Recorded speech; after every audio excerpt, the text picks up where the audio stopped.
I hope somebody didn't displace. Oh, here it is. I only got 15 pages on it. I said to Caleb, I have a 35-page speech. I like to speak at CAPC. And he said, there's no way you're speaking anything, that's more than 15 pages. So I downsized the font to 2 and was able to get it all on 15 pages. No, it's actually only 1 page. When I've always, from a young age, loved America, and it wasn't until really the Constitution Conference that Caleb's mentioned, where I really understood that the freedoms that I enjoyed in America were because of the Constitution.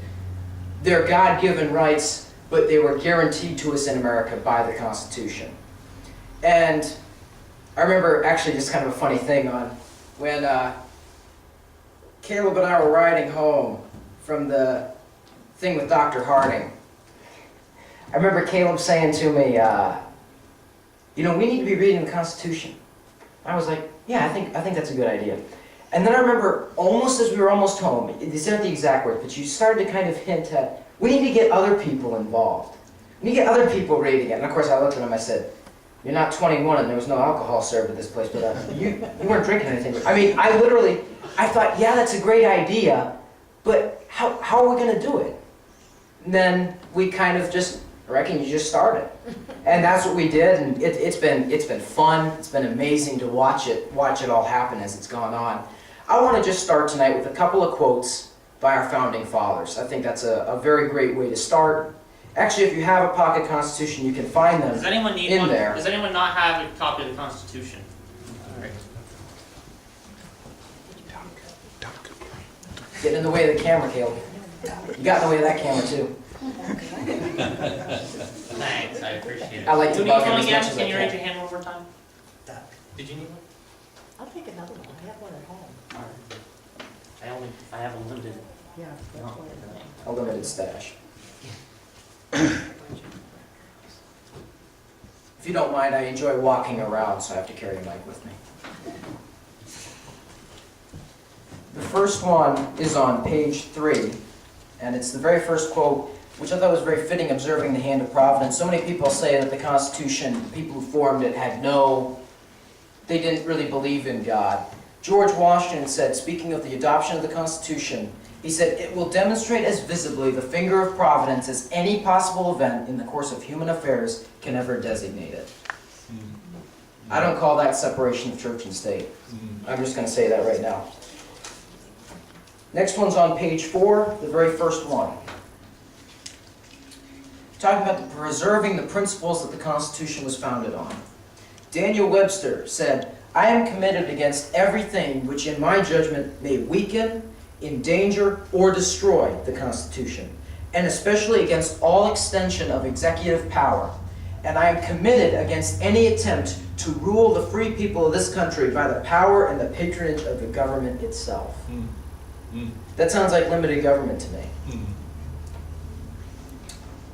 We'll skip down to, still on number 3 on page 4. Thomas Jefferson said, in question of power then, let no more be heard of confidence in man, but bind him down from mischief by the chains of the Constitution. The Constitution was being used to restrain people because they knew that there are always men who want to take control of people. There are always men like that. Page 5, the first one, guarding virtue and freedom. Benjamin Franklin said, only a virtuous people are capable of freedom. As nations become corrupt and vicious, they have more need of masters. The more disorder there is in a nation, the more need that you have for people to control those people. Page 5, number 3. The sum of all is, if we would most truly enjoy the gift of heaven, let us become a virtuous people. Then shall we both deserve and enjoy it. While, on the other hand, if we are universally vicious and debauched in our manners, though the form of our Constitution carries the face of the most exalted freedoms, we shall in reality be the most abject slaves. Samuel Adams. I find that a very strikingly true statement. Very strikingly true statement. And that leads me kind of into what I want to talk about tonight. I've become very concerned. One of my greatest concerns for America is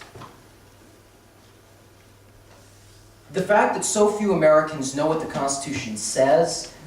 The most that they know is say, oh, something called the First Amendment talks about that I'm able to say what I want to and that I can worship God the way that I want to and I can print in press what I want to. But if you asked them to show it to you, they couldn't find it for you. They don't know our form of government in any of that capacity. It's just the ignorance of the average citizen, not to poke at the average citizen, but the ignorance of him is to me kind of stunning. Because you look at an issue like the Supreme Court. I've talked to a lot of people on this. I said, if you look at the more recent ruling last year on same-sex marriage, regardless of where you stand on that issue, that ruling is unconstitutional. But how many people would tell you how it's unconstitutional? How many people would know that? It's unconstitutional because the Supreme Court is supposed to interpret a law that Congress is attempting to pass or does pass. And then it puts it up with the Constitution and says, is this constitutionally sound? If it is not, then they strike the law down. If it is, then it goes through. But what the Supreme Court did there, and has done a lot in recent history, is it has taken something and they have said, okay, we're going to decide whether or not we think it's okay. And if it is okay, all 50 states must agree to that. And that's dangerous because that's 9 unelected officials in Washington, D.C. And when a court makes laws, that's called fiat. That's raw power. When you can just make any law without being checked. And yet, how many people don't really know that? Too many people are robots in today's society. They come down, they flip on the TV, they turn on the radio, they talk to their friends, and they hear news, and their friend or the talk show host or the TV host, whatever, says something is constitutional, and they immediately run with it and say, that's okay. Yeah, it must be constitutional because he told me so. Instead, what they're supposed to do is actually say, okay, this person said this is constitutional, I want to check that for myself. And the only thing that tyranny needs to gain a hold is ignorance. That's all it needs. If somebody doesn't know something, it can take advantage from there. But I think there's a remedy that is so simple, many people will overlook it. It's not by passing laws. On page 5, no, it's on page 6, I believe. Yeah, it's on page 6. James Madison said that a well-instructed people alone can be permanently a free people. That's it. People like you, people like me, wanting to know what the Constitution says, and then looking at the Constitution, reading it, taking a literal interpretation of it, and going from there with it. It's so simple, and yet, how many people overlook it? And though I have a lot of worries, they're on the same page, page 6, I think a quote by Thomas Jefferson sums up a lot really well. He says, "The good sense of the people will always be found to be the best army.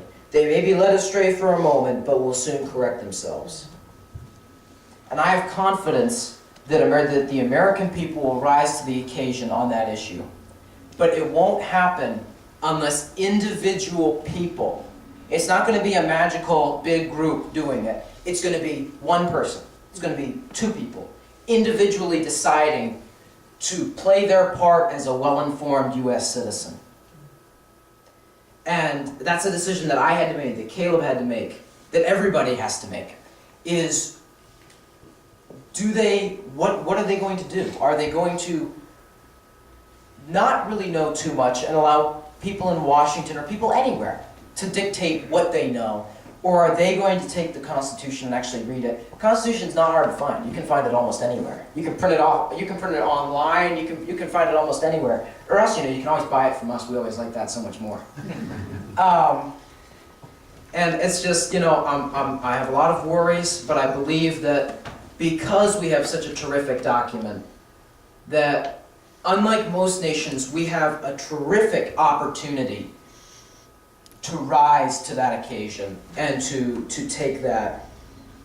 I think another interesting one on educating the people was what George Washington said, in which he said, "A primary object should be the education of our youth in the science of government. In a republic, what species of knowledge can be equally important, and what duty more pressing than communicating it to those who are to be the future guardians of the liberties of the country?" I don't see that very much today. The Constitution to most people is, oh, isn't that document that's somewhere, I don't even remember, where is it? Is it in Washington, D.C.? That just grants us freedoms? We need to know more than that. We need to know what the Constitution says so that we can be intelligent and discuss it on a burden. And that's kind of where I want to close it, just with an appeal to you who may not be CAP members to join. Because one of the things that I love about CAP is where I'm a person who likes to put things off and kind of, you know, put it down the road.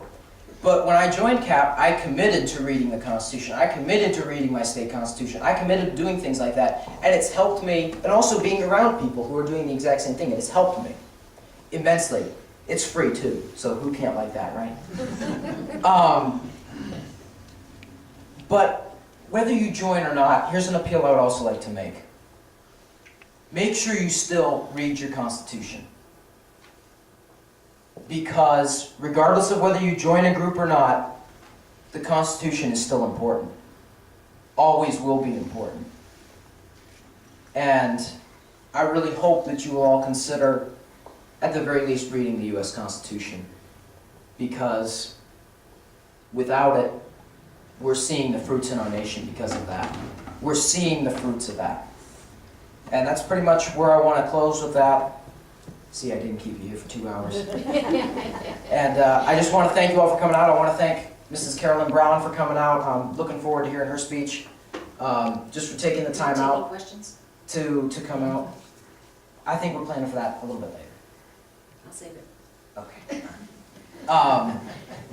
And just thank you all for coming out. Thank you so much, and I hope you have a great night.